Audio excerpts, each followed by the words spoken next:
Ja, willkommen zum zweiten Teil von meinem Elle-Tuning, was die Geschwindigkeit angeht. Und es ist soweit, ich habe ein Paket bekommen. Da sind Tuning-Teile drin. Ich hoffe es zumindest, dass es funktioniert. Ja, und diese werde ich heute einbauen.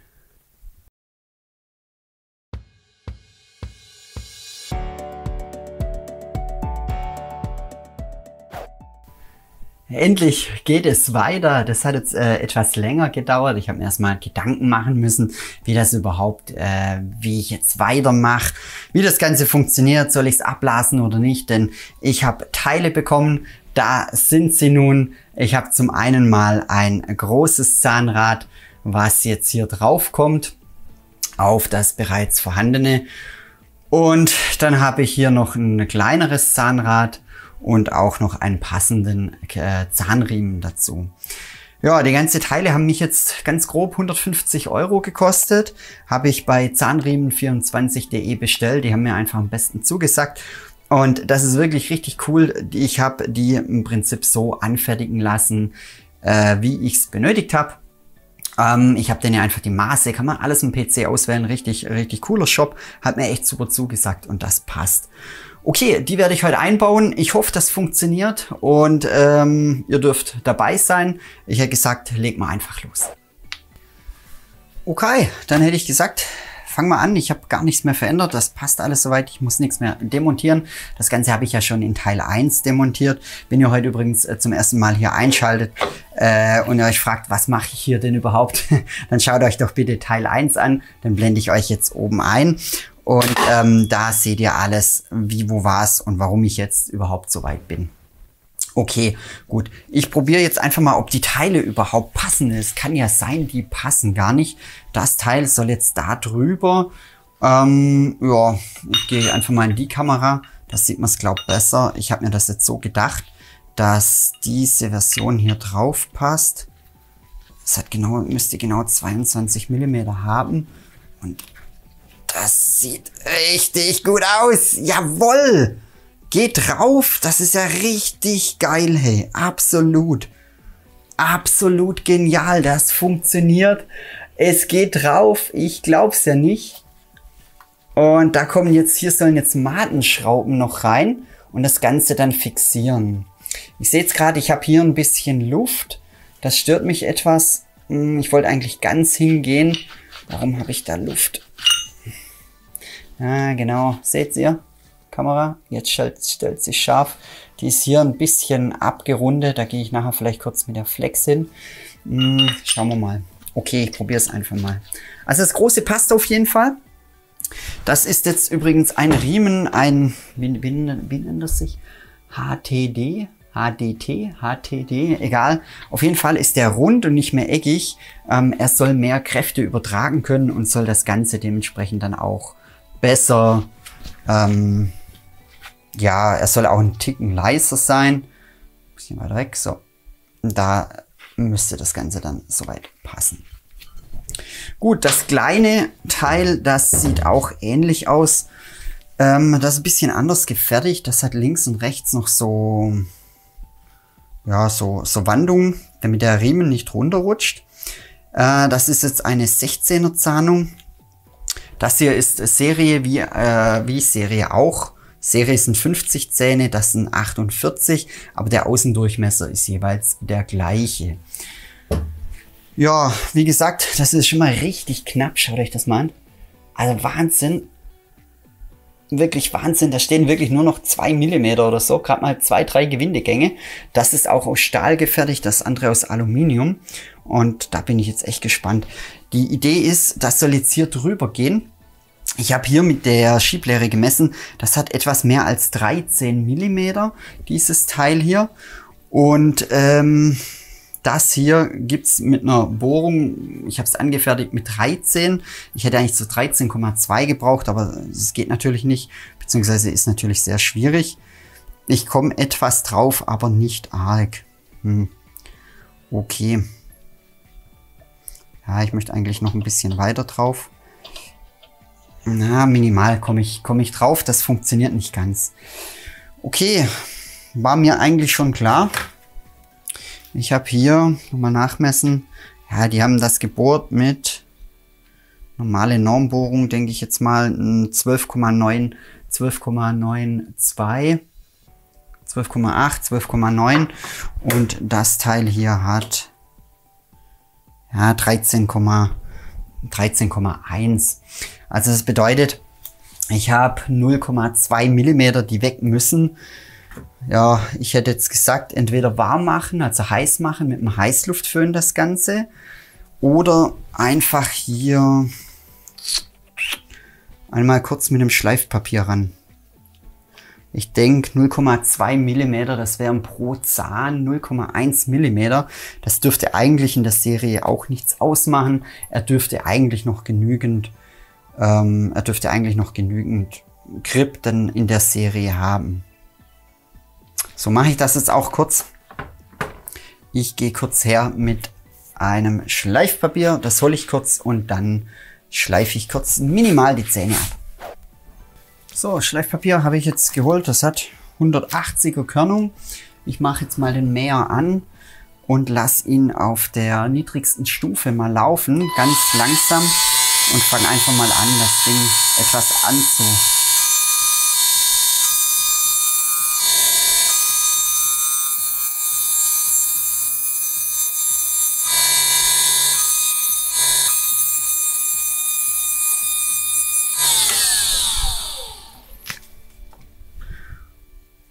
Okay, schaut gut aus. Schauen wir mal, ob das Teil drüber geht. Jawohl. Mehr muss ich glaube schon gar nicht. Ich glaube, das passt.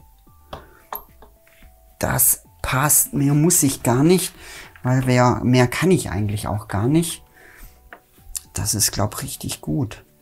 Okay, das war schon, das war wirklich nur ein ganz kleinen Schliff. Das macht wirklich gar nichts aus. Zeig's in die Kamera. Ich denke, das kann man gut erkennen. Die sind da ist gerade mal der Dreck etwas runtergeschliffen worden und jetzt funktioniert das. Ich komme jetzt drauf. Also es war wirklich nur minimal. Echt cool. Okay. Dann bauen wir einfach das Teil mal drauf, professorisch, und schauen, ob es funktioniert, wie weit ich denn überhaupt rüber muss.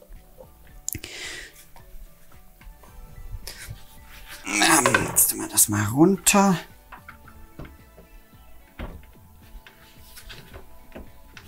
Und jetzt das Teil, das mache ich auch noch kurz mit der Flex, dass ich weiter rüberkomme, dass ich einfach mehr Spiel habe. Da hole ich jetzt noch kurz meine Flex. Beziehungsweise meinen Winkelschleifer. Eine Flex von Makita. Ein Winkelschleifer von Makita. Und dann bearbeite ich das Ganze noch. Einfach die Rundung mache ich etwas gerade, so dass ich weiter mit dem Zahnrad weiter an das Teil hinkomme. Ja, ihr habt es gesehen, ich habe kurz mit dem Winkelschleifer das Teil bearbeitet. Ich habe es jetzt nicht nur an diesen Ecken hier bearbeitet, sondern auch hier noch minimal. Das ist wirklich nur 0, Millimeter, wo ich weggenommen habe. Aber jetzt passt das wirklich ziemlich gut. Und ich komme jetzt auch hier, wie ihr sehen könnt, exakt oder ziemlich genau ran.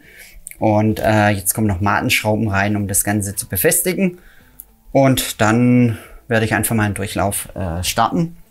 Einen Durchlauf probieren. Das Ganze bauen wir jetzt einfach mal hier ein. Da kommt dann später überall noch Fett hin. Und dann schauen wir, ob das passt. Jetzt kommt noch die Winkelplatte hier wieder drauf, wo gleichzeitig die Führung ist für diese Welle. Und dann schaut das, glaube ich, ziemlich gut aus, hätte ich gesagt.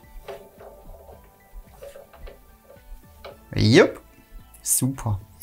Richtig toll. Zahnriemen nicht vergessen. Zahnriemen. Da ist er. Da kommt der Zahnriemen drauf. Das ist jetzt der. Und jetzt kann der auch hier nicht mehr runterrutschen. Das ist schon mal sehr gut. Also wenn das Ganze jetzt hier auch... Jetzt mache ich hier mal eine Schraube zum Befestigen hin, damit das Blech nicht mehr umkippen kann. Na toll. Falscher Bit.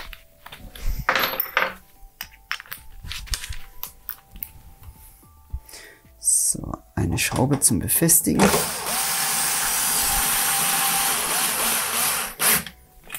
Gut. Jetzt kommt der Motor drauf. Alles nur mal provisorisch festgemacht. Okay. Jetzt soll das Ganze hier so drauf kommen. Und jetzt spannen wir das Ganze. Das Schöne ist auch, wir haben hier, ich stelle euch mal weiter runter, das seht ihr gar nichts. So. Das Gute ist, wir haben jetzt auch hier in diesem Bereich vom Motor, der Motor, der ist mit so Schlitzlöcher festgemacht. Das heißt, ich kann den Motor dann später vor- oder zurück schieben und somit auch bei der Montage von dem Riemen ist es wirklich gut, denn ich kann sehr locker drüber ziehen und kann dann einfach den Motor weiter hinten und dann festziehen. Aber so wie das hier ausschaut, schaut es mal richtig geil aus. Hammer! Es scheint wirklich zu funktionieren. Ich mache jetzt mal den Motor provisorisch fest, dass der nicht weg kann. Junge, Junge, Junge, kommt das cool, hey. Aber richtig cool. Ey, ist es geil. Ich glaube, es funktioniert. Der Riemen passt auf jeden Fall. Das ist schon mal sehr wichtig. Der Riemen passt. Jetzt könnte hier noch etwas reingehen mit dem Ganzen, damit er mehr Halt hat. Da kann ich noch ein bisschen rein. Das Ganze kann ich auch noch rüberziehen, beziehungsweise den zieht es automatisch rüber, wenn der einfach mal läuft. Ich will ihn jetzt aber noch nicht laufen lassen, denn ich habe noch keine Matenschrauben drin. Ich möchte jetzt noch mal schauen, wie das Ganze... Ja, Hammer. Ja, Hammer. Es funktioniert. Also er ist auf jeden Fall schon mal fest. Jetzt mache ich ihn noch mit den Matenschrauben fest und ich hoffe, er kriegt dann Halt. Und dann wird einfach mal ein Testlauf gestartet. Und wenn das dann soweit passt, dann wird alles eingefettet und dann muss ich auf den Frühling warten. Nein! Wir haben Winter. So ein Scheiß. Mann. Er rutscht noch durch. Mache ich jetzt fest mit Matenschrauben und dann sehen wir weiter. Aber es schaut richtig gut aus. Er läuft gerade, das passt. Super. Ich habe jetzt die ganze Geschichte festgemacht mit den Matenschrauben. Ich glaube, das ist ein richtiger Begriff, oder? Ansonsten korrigiert mich bitte in den Kommentaren. Ich kenne sie nur als Matenschrauben. Das sind die feinen Schrauben, die einfach innen reingehen, die so einen Innensechskant haben und dann reingehen. Also Schrauben ohne Kopf, die aussehen wie Maden. Okay, gut. Es scheint echt zu funktionieren. Ich habe es jetzt natürlich diese Geschichte hier noch nicht festgemacht. Somit wackelt das Ganze. Der Motor ist noch nicht fest, ist alles noch nicht fest. Ich lasse es aber einfach mal laufen, damit ihr mal seht, dass es funktioniert.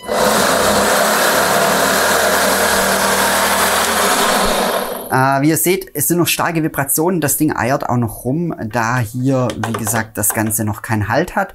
Ich baue jetzt einfach mal alles zusammen, werde alles fetten. Vor allem diese Geschichte hier werde ich alles mal fetten. Und dann wird einfach mal ein Testlauf gemacht. Das war jetzt übrigens die niedrigste Geschwindigkeit. Ich bin echt gespannt, wie es sich in der Praxis macht. Keilriemen muss ich auch noch etwas spannen, den Zahnriemen. Okay, gut. Ich baue alles wieder zusammen. Dann kommt nochmal ein großer Test, ihr dürft dabei sein und dann kommen wir zum Fazit, beziehungsweise ich glaube, ich teste das Ding einfach mal in meinem Keller.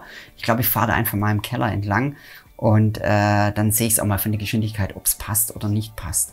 Okay, gut, ich baue es zusammen.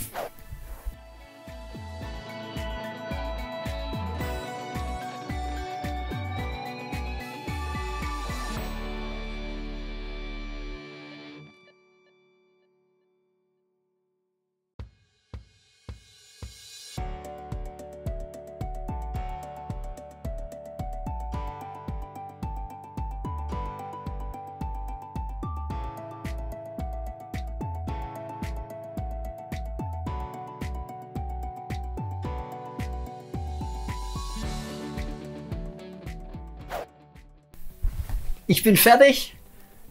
Ich habe ihn gerade schon getestet. Das Ding ist wirklich sauschnell. Er hat jetzt rechnerisch habe ich jetzt hier eine Geschwindigkeit mehr von ziemlich genau 80%, so 83% bei maximaler Stufe. Ich kann ja das Ganze auch runterregeln, aber man hört es schon, er hat Power ohne Ende. Ich bin echt total begeistert. Das Ding ist echt geil. Ich schmeiß ihn mal an, dann dürft ihr mal hören. Achtung. Das ist jetzt die niedrigste Stufe.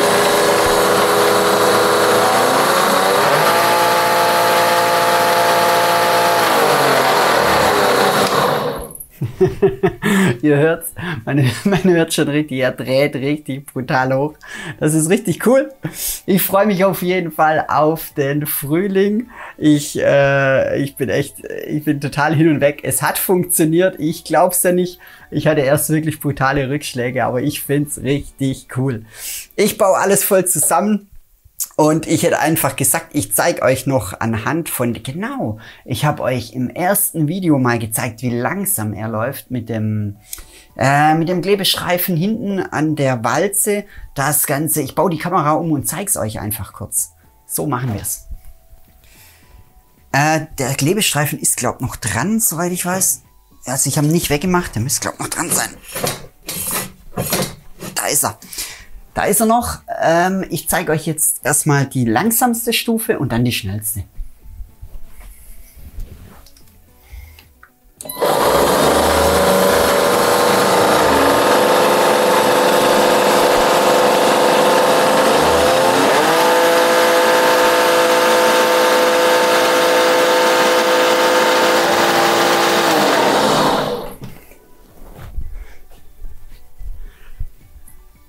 Ihr habt es gesehen, ich glaube, das ist ein deutlicher Unterschied.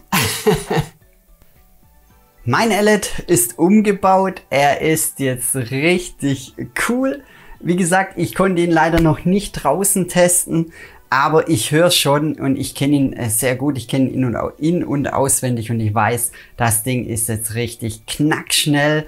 Und hat aber trotzdem, da ich ja die Primärübersetzung geändert habe, habe ich trotzdem genauso viel Schnitte pro Meter. Das bedeutet, das Schnittbild müsste theoretisch gleich bleiben, eigentlich auch praktisch. Die 88 Schnitte pro Meter, die Ellet angibt bei der 6 Messerspindel, habe ich trotzdem. Ja, Vorteil natürlich, ich bin schneller fertig mit dem Mähen. Ganz klarer Vorteil. Nachteil, das Ganze geht natürlich auf den Motor. Der Motor dreht ja nicht schneller, aber er braucht mehr Drehmoment. Das bedeutet, ähnlich wie wenn ihr mit dem Fahrrad einen Berg hochfahrt, habt ihr den zweiten Gang drin, geht es natürlich einfacher, als wenn ihr den 7. oder 8. Gang drin habt. Das heißt, ihr braucht auch mehr Kraft und genauso braucht auch der Motor mehr Kraft. Jetzt kann natürlich gut möglich sein, dass beim Vertikutieren, das mache ich ja nicht, aber wenn ihr vertikutiert, vor allem tief in den Boden rein, dass der Motor überhitzt bzw. auch kaputt geht. Das muss euch im Klaren sein. Ich nehme den Ellet ja nur zum Schneiden und ich lüfte ja auch alle 4 Wochen oder so lüfte ich auch. Und das Lüften ist ja auch relativ oder nicht so motorbelastend wie jetzt vertikutieren. Ich bin aber trotzdem der Meinung, der Motor packt das. Das ist ein, ich sage jetzt einfach mal, ein guter englischer Elektromotor, der muss es einfach aushalten und ich glaube, das schafft er auch. Weil, wie gesagt, ich denke, er hat Reserven durch das Vertikutieren, hat er einfach mehr Reserven und ich denke, das müsste er eigentlich packen. Ich bin echt so gespannt auf den Frühling. Ich freue mich tierisch auf den Frühling. Der erste Schnitt, wenn jetzt draußen kein Frost wäre, würde ich auch rausgehen, würde einfach mal probieren zum Mähen. Also nicht mähen, aber einfach zum Laufen, wie schneller ist. Vom Geräusch her, er ist natürlich jetzt lauter. Man merkt, dass er einfach schneller dreht. Ich bin gespannt. Hier drin, natürlich klar, Betonwände, es halt auch dementsprechend. Aber ich glaube, draußen merkt man das gar nicht so arg. Die Abdeckung kommt ja auch noch drauf. Die Abdeckung wird auch noch etwas an Schall schlucken, beziehungsweise dann auch, denke ich jetzt mal, wird auch das Ganze Vielleicht mache ich auch noch eine Schaltematte oder so rein. Das werde ich noch sehen. Okay, gut.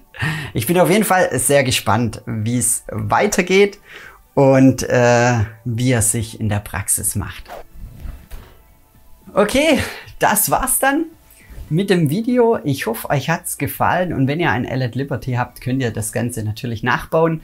Ich stelle die ganzen Links von Zahnriemen24.de, die stelle ich euch unten in die Videobeschreibung rein. Wie gesagt, das ganze Teil hat jetzt um die 150 € gekostet. Der Zahnriemen passt, ihr müsst nichts experimentieren. Ihr habt gesehen, was man eventuell ändern muss. Das mit der Flex an der großen Scheibe müsst ihr nicht unbedingt machen. Ich habe es jetzt halt gemacht, damit ich da ein bisschen weiter reinkomme. Ich sehe es jetzt nicht für Nachteil. Das bei der kleinen, die 0,1 mm, ich glaube, das verkraftet der Zahn. Das ist okay, das passt. Und wie gesagt, alle Links in der Videobeschreibung. Ich bedanke mich fürs Zuschauen, und wenn es euch gefallen hat, lasst einen Daumen da und ein Abo. Wir sehen uns bis zum nächsten Mal. Macht's gut. Ciao.